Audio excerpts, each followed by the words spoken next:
ঢাকাই সিনেমার বহুল আলোচিত সমালোচিত নায়িকা পরীমণি ভালোবেসে বিয়ে করেছিলেন অভিনেতা শরীফুল রাজকে।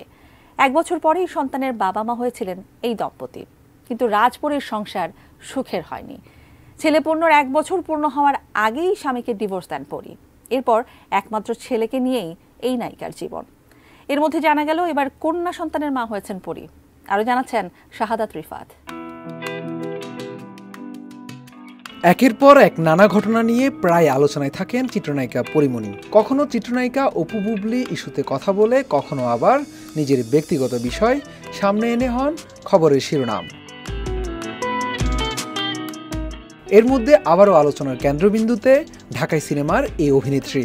জানা গেছে এবার কন্যা সন্তানের মা হয়েছেন নায়িকা, যা নিশ্চিত করেছেন খোদ পরী নিজেই। মূলত ছেলের বয়স এখনো 2 বছর পূর্ণ হয়নি। এর আগেই কন্যা সন্তানের মা হলেন এই অভিনেত্রী। মা দিবসের ঠিক আগে এমন সুখবর দিয়ে সবাইকে তাক লাগিয়ে দিয়েছেন তিনি। শুধু তাই নয়, মেয়ের নামও প্রকাশ্যে এনেছেন নায়িকা। তার 7 দিন বয়সী কন্যার নাম সাফিরা সুলতানা প্রিয়ম। ছেলে পূর্ণ নাকি বোন পেয়ে দারুণ খুশি। তাহলে কি আবার বিয়ে করলেন পরী? কিন্তু না, কন্যা সন্তানের জন্ম দেননি পরীমণি, করেননি বিয়েও।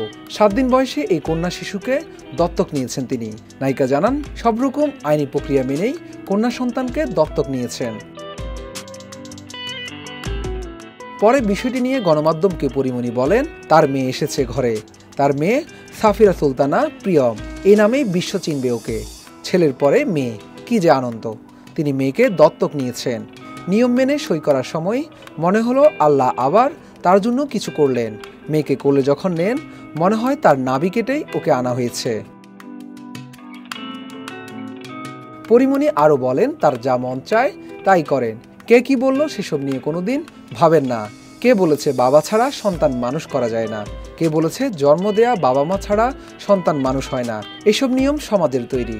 এই তো আর কয়েকদিনের মধ্যেই মা দিবস নিয়ে হইচই হবে, কিন্তু সেখানেও তো পিতৃতন্ত্রের আদলে তৈরি করা মেয়েদের জয়গান। তবে এখনই মেয়ের ছবি প্রকাশ্যে আনতে চান না পরীমণি, কয়েকদিন সময় চেয়েছেন।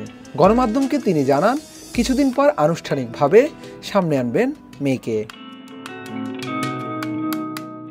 এর আগে গেল কয়েকদিন ধরেই পরীমণিকে পাওয়া গেছে বেশ ফুরফুরে মেজাজে। জীবনের নতুন কারো আসার ইঙ্গিত দিয়েছিলেন অভিনেত্রী। সামাজিক মাধ্যমে তার পোস্ট দেখে অনেকেই ধরে নিয়েছিলেন আবারও প্রেমে পড়েছেন এই নায়িকা।